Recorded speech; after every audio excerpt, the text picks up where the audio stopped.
Hey, I got a song to give you to give to Drake. Okay. I just I just I'll put it on the pile.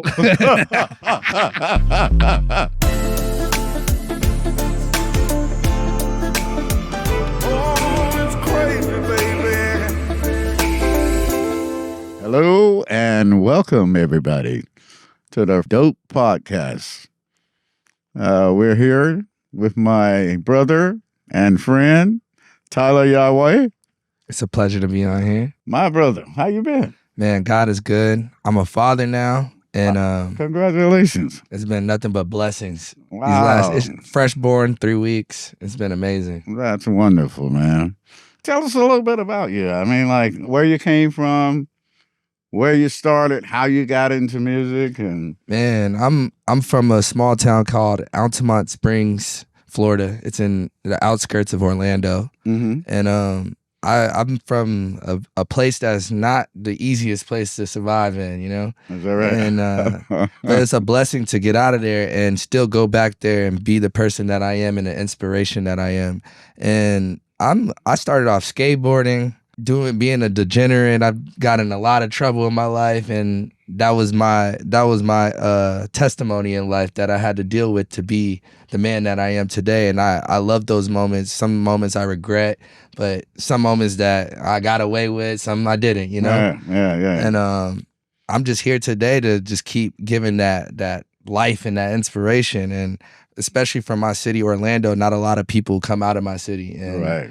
And to be that voice for my city has been amazing. And I came out here just chasing a dollar and a dream. I was on tour with one of my friends named Kasky.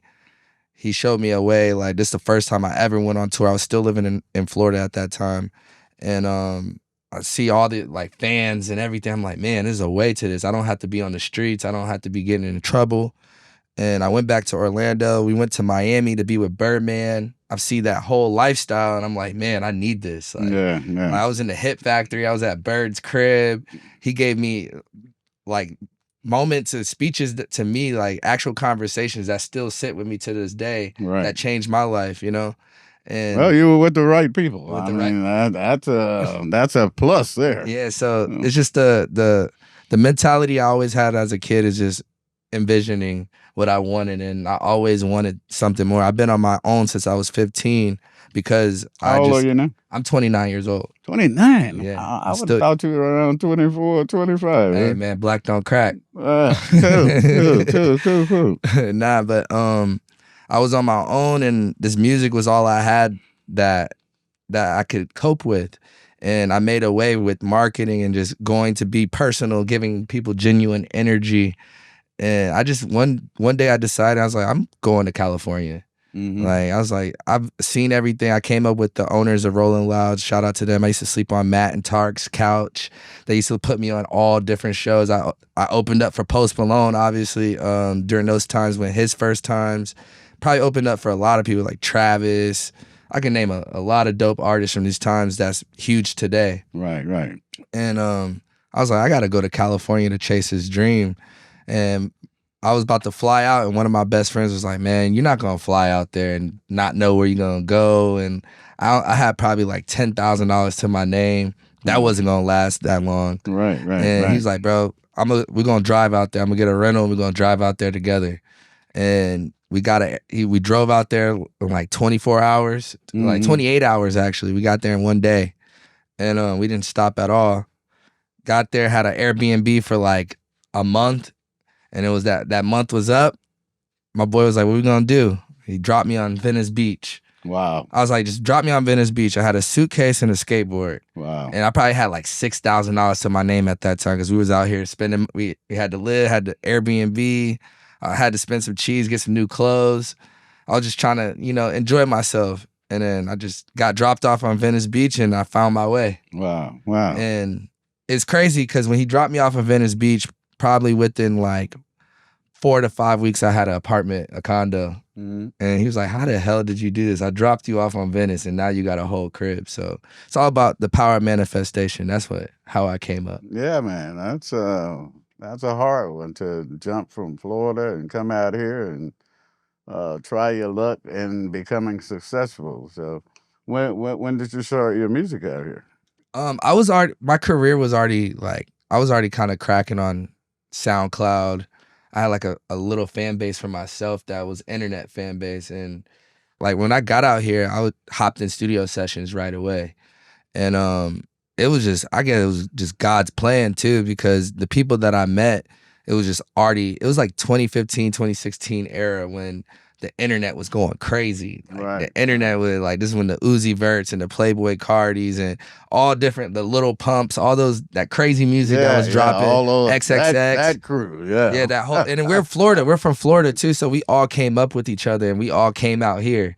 And the cool part about it is just I'm linked up with so many dope producers and people who own studios. I remember sleeping in Neighborhood Watch and didn't have nowhere to go. I'm like, damn, I don't got nowhere to go, but I'm in the studio session, so I might as well just record. Got free studio time. Shout out to DJ Food because he was part of Eardrummers. He used to engineer for me. Sometimes fall asleep engineering, and I'll just pass out, take a shower, and then go about my day. Right. And shout out to my dog Eli because he used to let me sleep in his car and sleep in his crib until I got on my feet, and that was a blessing because we were just going around the streets of LA and figuring I'm going to parties. You in there, Chanel West Coast was in there. Oh yeah, Jonah Luke, all these people at that time. To me, I'm like, man, I seen all these people blow up on the internet, and then life just started lifing. You know, I started getting into more doors. I remember one time, like I was linked up with Spiff TV, and he was linked up with French Montana and stuff. He was like, yo, just go to the studio. They at Paramount. And this is my first time going to Paramount. I'm like, man, what am I about to get myself into? Like, who's in here? French is in there. Then Chris Brown's in there. Then Travis Scott pops up in there. And then Designer pops up. I'm like, man. And they give me my own room. They're like, yo, go record in there. And then ASAP, it was a time when him and ASAP, French and ASAP were making a joint project together.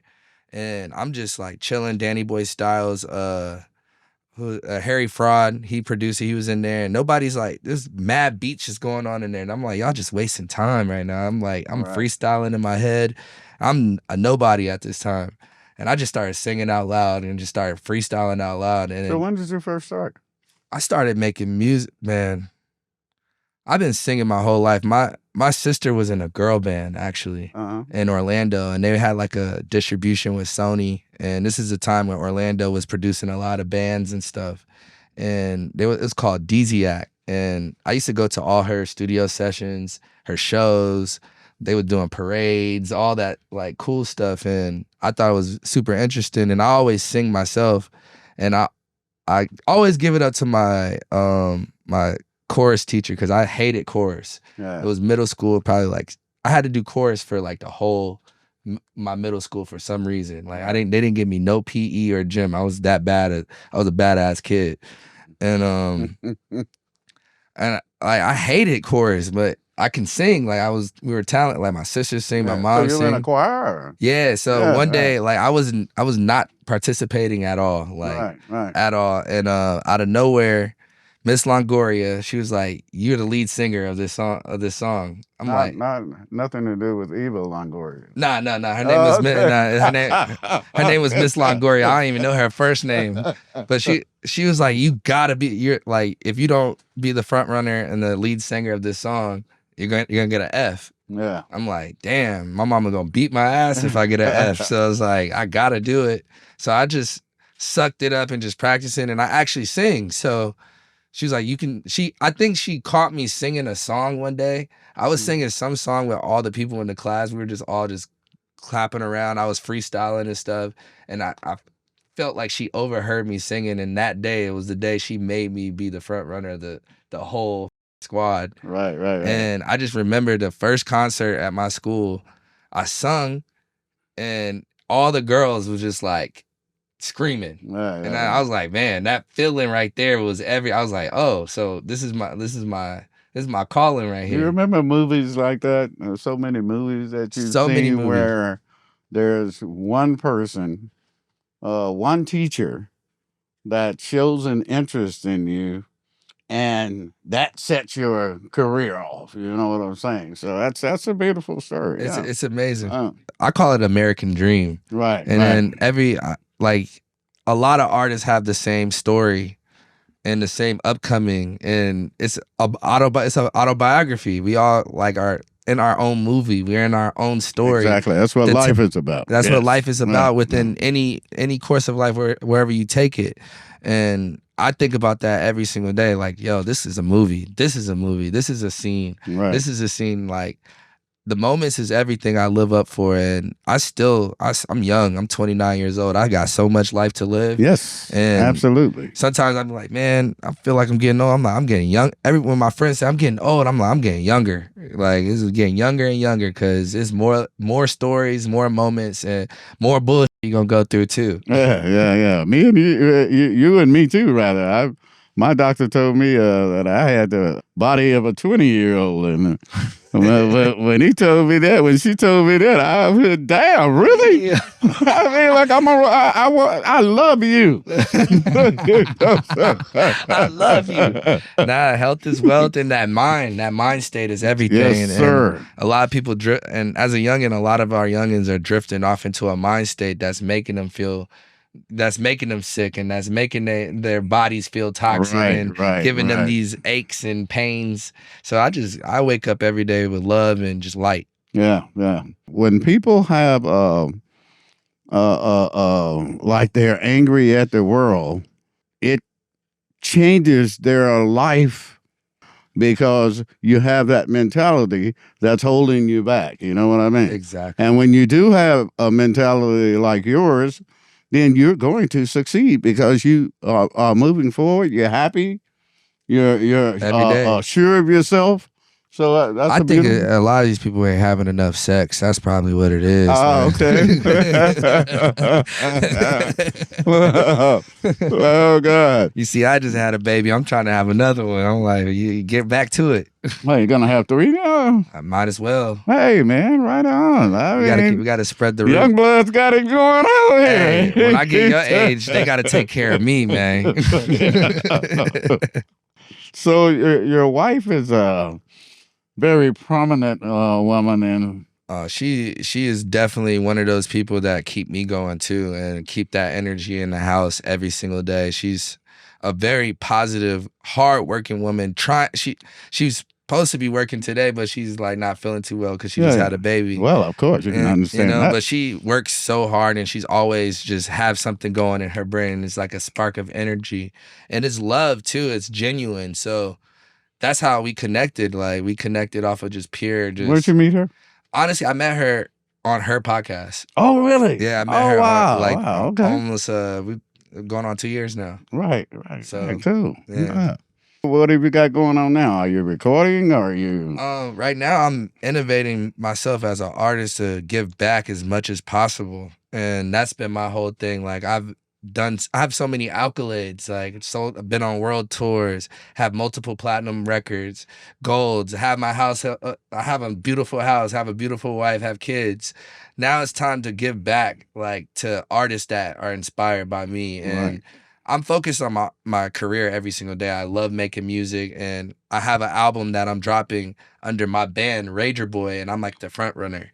So it's like, now I'm really just focus on my brand, who I am, and how far can I take this? Like, you're playing any instruments, or? I could play a little guitar and a little piano, but not by like I have a song that I made on guitar that I recorded. Really? Yeah, and that was one, and I was practicing a lot for that, and then now my son just plays guitar every day. I got him playing for me. How old is he? He's 8. Oh, yeah. He's 8. Yeah, he's 8 years old. Well, you're getting him started at the right time, because at the right time. He's my stepson, but he's my son. I see him as mine. Oh, okay. Yeah. Once you start them young, they're going to be successful every day, 3 times a week. Yeah. He's like, I don't want to do it. I'm like, you're gonna thank me later. Yeah, you're gonna thank me later. Wow, that's beautiful, man. With Rager Boy right now has been my whole thing, just putting my brand the front runner, and I made it a band. My merch is going crazy right now. We're selling out a lot. I just want to innovate artists and give them a platform. We're dropping my own distribution, Rager Boy distribution, in October 1st. And in Orlando, we have this thing called Ranger Boy Weekends, Mhm. and we innovate skateboarding and like local artists and vendors and fashion. Right. And I did this thing called Press and Play, where artists can come to the studio and they submit their music for a fee, which is like $100, Mhm. which is like you're investing in yourself. That's how I see it. Right. And I give them full clearance of a song inside studio session with a music video, and they drop it under my distribution. Wow. Cool. And we help them get playlisting. I just want to show people, like, artists that don't make money off their music, that they can make money off their music. And there's people out here that has a reaching hand. Cause I always used to think, I'm like, man, I can't, now I'm around all my peers. I used to be like, damn, I can't wait to get in this room with this person and be in the studio with this person. I have a song with Wiz Khalifa now. Right. Can't wait to be in the studio with Post Malone and this and that. I heard him when he first blew up. I did a whole world tour with him. Right. Can't wait to, like, grew up listening to Chris Brown. Now that's one of my best friends, and we have a song together and a video everywhere, Right. you know? Right. So I want to show artists that they can do the same thing, and I'm to be the one to reach out and give them that platform. Yeah, there you gotta- go, yeah, man. man. You're the man. Yeah, you the man. You the man. You already know you the man. So Yeah, this is the real P right here, man. I'm So- trying to catch game off him right now. I have no game left. It don't come for free. So I guess you don't want to be the player no more, since you. Hey man, you know I gave that up. I'll give that to my son. I hear you. So what you got coming up next? We got a tour in like October 27th, and it's gonna be all the way to like December. It's like 2 months, all around United States. And then actually I got a show in Spain coming up. Oh, really? Huh? Yeah, and then we're doing some stuff in Japan. Actually, I'm doing a drop for next year. Mm-hmm. So we've been working on that a lot. This next drop in Japan, we're going to be having it all over stores, like 175 stores in Japan. Mm-hmm. And it's a collaboration with a company called Red Dragon. And I was just out there just enjoying the culture and looking at the fashion and the different architect that inspires me. I went out there for inspiration and ended up being a work trip. Ended up doing like a listening party out there. Did like 3 shows, some features, Right. and shot some videos and just connected with people. And then right now it's just connecting with the international world. Mm-hmm. And How's the club scene out there? oh, it's amazing. It's honestly, the concierge is the best in Japan. I'm not gonna lie. Like they roll out the carpet, it's clean, it's ahead of its time. Like, I love America, don't get me wrong. Right. But Japan just got us like 50, I like 50 lived years in advance. Japan for 2 years. Did you like it? I loved it. It's the best. We got booked at a place in Fukuoka. Fukuoka? Fukuoka. Fukuoka. I never been there. We were at a place called Blackberries. It was a club, and they hired a lady that I used to play drums with. Her name was Mary Alice Brown. That's my last name. Huh? Brown is my last name. Oh, is that right? Yeah. Might be really. She just passed away. Oh man, rest in peace. But I had a wonderful time in Japan. In Fukuoka, it's south of Tokyo. In south of Tokyo. Okay. Yeah. That's So not you too have far. to take a train down there, and And they got that bullet train too. Yeah. Like that is insane. What year was that? 78. Oh, that was probably a different time. It was zone. a different time. I That mean, was a totally different time. That's a different time zone. I right went there. over there, and the Japanese people down there had never seen, I guess, a black guy, because I had this one little They kid. look at us like we Michael Jordan. Listen, I had this one little kid in Japan, and when I walked up, he got out of the car, and we were standing outside the little restaurant in Fukuoka, and he came up to me and he went like this. He went. He was It's like, is you real? what the hell is that? Oh my God. Hey man, But I loved it. I loved it. that definitely happens in Japan. They think you somebody else that you're not at Yeah. all. They like coming up to they will call you anybody. anybody. Yeah, Like yeah. I got T-Pain, I got Wiz Khalifa. Of course you got Wiz. Like I got everything. ASAP Rocky. I'm like, wow, I got dreads. Like nah, but I ain't gonna lie, Japan, they know how to party. Like I call it stupid hours over there. Like I call it stupid hours. Like they go from 6 p.m. all the way to 6 a.m. No, 8 a.m. Yes. And then it's crazy because I thought I didn't never think I would see somebody just start just start pissing in the middle of nowhere. Yeah. And I almost got in a fight. Somebody almost came in a fight at me because I called him on accident. Oh, really? He got offended. He's like, I love black people. He was drunk in his feelings or something. He came up with a stick. Was like, what? What do you want? I'm like, bro, what did I just said, yo, chill out, my nigga. He's like, I like he was saying he liked my clothes, what I was wearing. I was like, thank you, but you don't got to touch me, my bro. My nigga, like, chill. Oh, and they're very touchy over it. Touchy. I'm like, yo, that's. But they love you. They love you to death. Yeah. I just kept walking. I was like, I'm not trying to get deported from Japan because I love this place. But I seen a few fights out there. Yeah. People would be sleep on the road. Like, people would literally sleep on the road with all they drunk, like phones on them and everything. Knocked out on the road, drunk. Yeah, they get drunk. Do they get drunk over there? You want to talk about drinking? But nah, that's a place that I could see myself living for like a year or two. We got some music of yours, I think. Oh yeah, I definitely want to play some new music. I think you will really like this, especially with like your background of music and where you came from. I know you've been in multiple bands, and yes, especially coming from Memphis. Like I love Memphis have like the greats. Yeah. All the greats came from Memphis. Yeah, I've been down through there. I can tell you that. I recorded at a spot in Memphis. Actually, it was like it was scary, low key, but I still recorded. It was where was it? It was very legendary. It was a legendary spot. High, and it's like it's blue and white. Yeah, high records. It's in the hood. Yeah, it's on South Lauderdale. Yeah, I booked. And guess what? What's up? That's my family studio. That's crazy. That's my uncle Willie Mitchell. He you could feel the energy in there. He was one of the ones that founded Al Green. That's where Al Green cut everything he did, was at that studio. Wow. It used to be blue and white stripes, and they just changed it to green. They put Uncle Willie's face on the studio. Yeah, I went there. I recorded probably like 3 or 4 songs, but it was just so crazy. It was just the energy. I was like, I didn't want to be there, but it just kept me there. I couldn't leave. I was like, we got to finish this music. It is one of the most epic studios that you'll ever go into. There's so many people. Rod Stewart.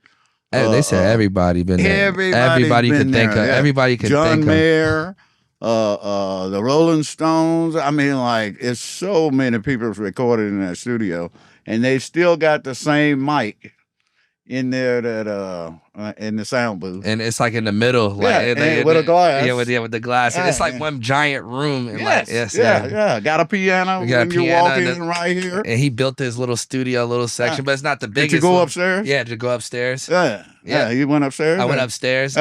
I had the downstairs there because we had some people with us. Well, that's a big studio. Yeah, the big studio. Yeah, he's got the upstairs there, and where you can observe. And then if you go down the hallway to the back, there's another studio back there. That's such ironic. That's small. I can't believe you went there. Yeah, we was on tour, and I wanted to be in the studio that day. Like, we had a day off, and my label booked me that studio. Yeah. And I was like, this is in the hood. You sure this is the right studio? They're like, it's a legendary studio. You need to go there. Yeah, RZA, Wu-Tang. Oh, Wu-Tang. Wu-Tang. They recorded there. They recorded there. Yeah. Oh, wow. Did you record this song? Yeah, I recorded this song. I made this in my house. Oh, you made it in the house. I made this all in house and stuff. Actually, no, I made this song in a different studio. But this is when I was recording in my crib. Right. But I needed a band. So I was like, I'm not going to bring the whole band to the crib and make ruckus. So we got all live instruments on this, and it's amazing. Okay, cool. I think this is something that you'll resonate with. I already know. Let's run it. Yeah. Wow. When's it coming out? October 25th. Oh, October 25th. Yeah, we shot a bunch of videos and stuff already. So right. It's gonna be one of those vibes. Right. I'm super excited, Like, this is like new music for me too that I never created, that I always listen to. That's all I listen to. I listen to Teddy Pendergrass. I listen to, like you said, Al Green. Listen to a lot of Smokey Robinson. Then I can go down to Amy. I go to Janis Joplin. I listen to a lot of music, and I study music too. That's one thing I do, and I've been studying a lot of music that I grew up on. You can always get new ideas from different genres of music. You know, like I study a lot too. I still study to this day. Mm-hmm. I study. You're great too at the same time, and you birthed a great. So you didn't birth him, but you made a great. You know what I mean? Thank you, man. I appreciate that. Yeah, that's my guy. Yeah, you got it from you. That's a blessing, though. Yeah. So that's it for what you got going on, or are man, we're gonna keep getting not doing any movies, or man, I wish if you got some movies, hey. Holler at me, man. Not honestly, just becoming the CEO that I am and really being on point with everything and helping others. That's my whole thing. And right now, I'm actually about to do something crazy next month for breast cancer awareness. Oh, okay. With women helping women, and everything that I make, I'm giving half of the money to the walk, the breast cancer walk, because my mom, she beat breast cancer. So I make sure I'm there for that whole situation and be super hands-on, you know. Yeah. So just helping people, and I think I got just a bunch of shows, man. Just keep being keep being a rock star, and hopefully in the next 15 years, it's like legacy, you know. You are a rock star. You Thank you, man. A rock star. I love it. Wait, you said you had a country song though. Yeah, I'm gonna release a country song soon. I don't know if I want to do the video. What was the inspiration behind this song? It was a track that I heard. One of my little partners sent me a track, and I sat down and wrote the lyrics to it. Actually, I wrote them with a friend of mine. Sat down with me and put a couple of the lyrics, a couple of lines in. I don't know if you know Pooch. No, I don't know. Oh, Pooch. You don't know him? Okay. Yeah, so he's a rapper also. That's fine. And he sat down. He and his wife came, and we sat down at the dining room table. He was just playing writing something that came in his mind while I was letting him listen to the track, and then I took what he had written and incorporated it in the song. So that's crazy. Just because he was there, like I built the song around the line that he wrote. So that's amazing. Hey, you see how music is? I can't wait to hear that. You heard him. He's about to shoot the video and everything. Yeah, this is coming out with it. Yeah, I'm gonna take the video. It's on the way. That's it, baby. It's on the way. It's coming. It's on the way. It's coming. Hey. Yo, Dennis, I see Dennis at all the events, the right events too. I'm like, Dennis is here? How you know this artist over here? This guy? Oh God, I know everybody. You know everybody. Yeah, man. They invite me to everything. I just can't make it to all of them. You know what I mean? Like, I get emails, I get text messages. If I went to every place where I was invited, 6 days out of the week, I would not be at home. You'd be like, nah. I always have to take one day for myself. But 6 days out of the week, if I wanted to, I could be out here partying. But I've done all that. You know what I mean? Gets old, man. I've had enough. I'm limiting myself now. And now I can be like an old grandfather and sit in the dope podcast here and just, talk. Just talk. Yeah, just talk all night. All night. One thing I can say about that, what you just said, I've been out here for 10 years in LA, and I've seen every block. I don't even need GPS no more. It feels like I'm like, damn, I know how to get here, there. I know how to take the back roads over here to get over here, the 101 to take the 405. Right. Been to every Poppy, Delilah night. How many times did I go to Delilah? Like, I like to go to get a drink, hear some music real quick, and walk out. That's my spot. That's my spot. I go there. I'm there all the time because I don't know. I feel safe there. It's very safe. I feel secure there. I feel like I've been going for so long that it's like home to me. Definitely. I don't like some of these places. the vibe. But And the people that Delilah they has bring a- in there. Yeah, and the people that they allow in there, which changes things. You know, like it's just amazing. But That's the amazing part I love about Delilah too, because everybody will be waiting outside thinking that they're gonna get in there, and, Right. and it's like it'd be nothing. It'd be chill as hell in there, and everybody's just so like adamant about like to get phobia. Like, yo, we need to be in there. This person's in there, that person, bro. People are in there eating and just like this is their time to just get away. They were trying to get out the house for a little bit, have a drink with their girl, like. Yeah. So I'm like, yo, that's what I love about Delilah. You got to know somebody to really be in Delilah. Right. Well, you have to. When I go there, I've noticed a trend. Like my buddy Chibu. Yeah, he Chibu. He invites a lot of people there, and after 12 o'clock, you can tell the difference between the people that was in there having dinner and the people that come in after 12 o'clock. It definitely it's a shift. It's definitely a shift. It's a shift. It's time to take it up a notch, you know? That's when you just start seeing people walking through the lines just to see who's in the who's got a table, who's eating. Hey, what's up? How you doing? Let me go to you want a drink? No. Here's the kicker. When Chibu's people come in, they gonna walk by a table and go, "Hey, Daddy." I'm like, "I'm not your damn daddy." I don't know. Someone daughter, man. It's hilarious. But hey, man, good times. It's been a lot of good times. It's like a capsule in there, though. Yeah, it is. It's like a capsule. You could lose time in there, really. So, like, you could have a good time. It can go from you just having a quiet dinner with some jazz, beautiful singing. Yes. Then it's going to the club up. Yeah, exactly. I'm like, how the hell? This delicate place just gets so ratchet so quick. I'm telling you. See, you told me you were gonna head to Thailand. Yeah, Rolling Loud, Thailand. Oh, okay. What's happening with that? Oh man, it's just a bunch of Thailand. A bunch of Thailand. Yeah. Well, Thai food, Thailand, Thai everything. A lot. When I did it, what was it? Last year? Was it last year? I think it was, I don't know. My time, so many shows. I've been traveling so much. But I did the last Rolling Loud Thailand. And when I say that was a movie, because actually every Rolling Loud out overseas is better than America to me. No offense, Rolling Loud. I love you, Tarek. I love you, Matt. No offense.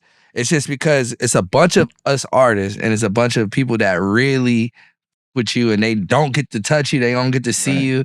So they take it in more than American artists. Like people all feel like they celebrities out here for some reason. Right. Everybody's a star in Hollywood. Everybody's a goddamn star. This is the most ridiculous thing.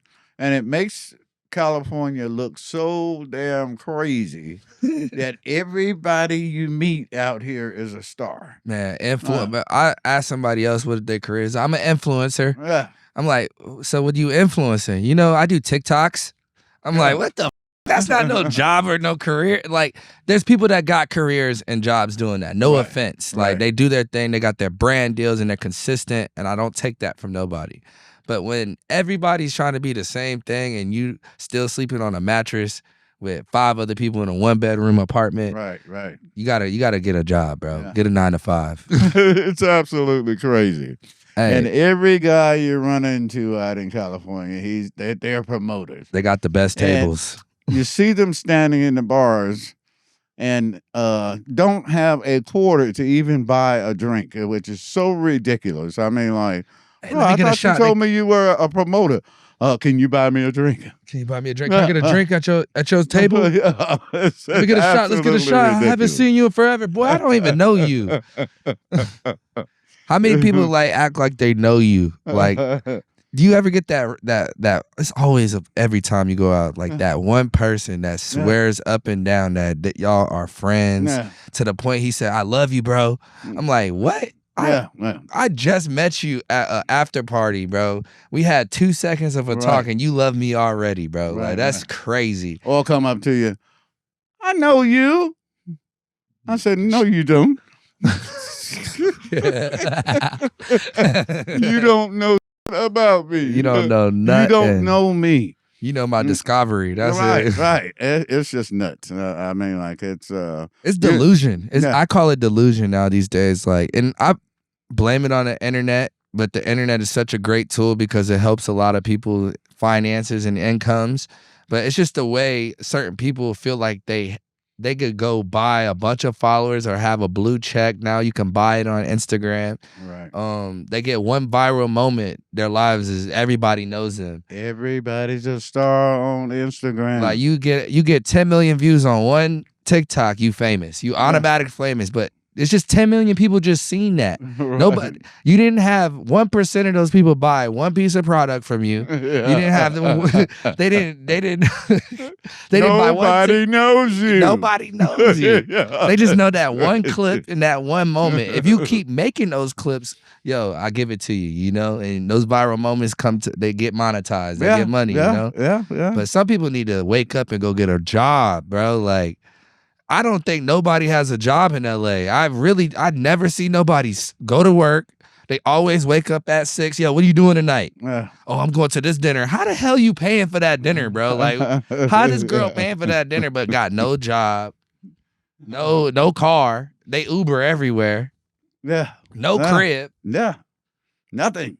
Sharing their friends' clothes. Yeah. It's a big delusional fest out here in LA. I'm gonna be 100. Yeah. Can I ask you a question? Yes. So the moment when your son Drake like blew up in LA and y'all came out to LA, he's like got his #1 record, best I ever had. Did he bring you out like right away too around that time? Yeah, I was on the tour with him in 2009. So how was that time in LA? What was those moments like? I mean, I played music all my life and I've been on tour buses and going from city to city, but this one hit different.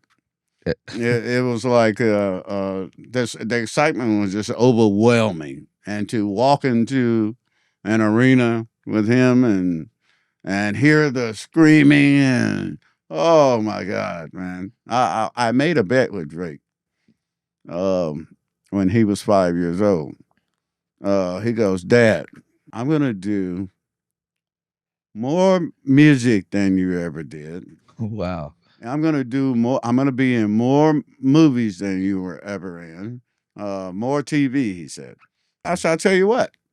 Let's make a bet that you're gonna do more movies and more music than I ever did. And we shook hands on it. And shit, 2009, I gave him his $5. I mean, it was like, I had to pay him. I mean, like, it's over. It's $5. You good. You can have it. Yeah. I'm not gonna argue with you, son. You did what you said you were gonna do. Oh man, that's a blessing. That's a blessing. Yeah, it was a proud moment, a very proud moment for me. It still touches my heart today, after all this time, when I see him perform and the energy that's in the place. I mean, it's just beautiful, you know. Just think about it. You could go at any Uber or any store and just hear your son. Yeah, and that's like that's the person you. I mean, that's your seed. All over the world, Ty. All over the world. Yeah, all over the world, man. I mean, like hell, I'm in Greece. And Drake is being played everywhere you go. I'm in everywhere I've been. In China. I went to China and I went to this club. This little DJ, Rabi, took me to a club in China. And I ended up having to take pictures with 70 people that were Drake fans. And they were lined up in the club in China to take pictures with me. I go, oh, hell no, I'm not doing this. It was hilarious. This is not my job. That's my son's job. No, wait, you guys go take a picture with Drake. It was beautiful. Man. It was beautiful. I did it. I stood there the whole damn night and took pictures with all those people. And that's actually like genuine out of your heart to do something like that, because man. I can't even to have like somebody say like that's a great Drake is the great. Nah. And he's Thank the you. best artist in the Thank world you. to like. He's one of the best artists in the world to Thank me. you. And to be that big of a person and you're the dad, and still you get it's like the Michael Jackson effect almost. Right. Like Right. all the Jacksons are famous as hell because of Michael Jackson. Well, the Right. Jackson 5 was huge, Yeah. but Michael Jackson held them on the Right. shoulders. Right. Right. And the fact that he can cause that generation wealth for you and your family and everybody around you guys is just a blessing, you know? I've met Drake multiple times and been to the house in Toronto. He's just such a good person, man. He's such a good person and has an ear. Down to earth people you'll ever meet in your life. Especially for me, like Drake coming up to you like Yahweh. I'm like, it's Drake saying this, like, and it make me like, he gives me a hug, and then all the girls like, yo, you know Drake? Yeah. I'm like, yeah. Well, I know you got your baby inside and it's feeding time, so you got to cook dinner for the family. For the fam. Man. So, man, I love you, and I love you for coming and joining me on the Dope Podcast. We could talk all day, man. I mean, I could stay here all night. I mean, like. We just need, you know. We started at. It's not Sunday though. If it was Sundays, it'll be even better. Yeah, bro. We started at noon today, and it's already getting dark outside. It's dark as hell. But thank you for having me on this podcast. Thank you, man. Thank you, Dope, man. Tyla Yaweh is out. Man.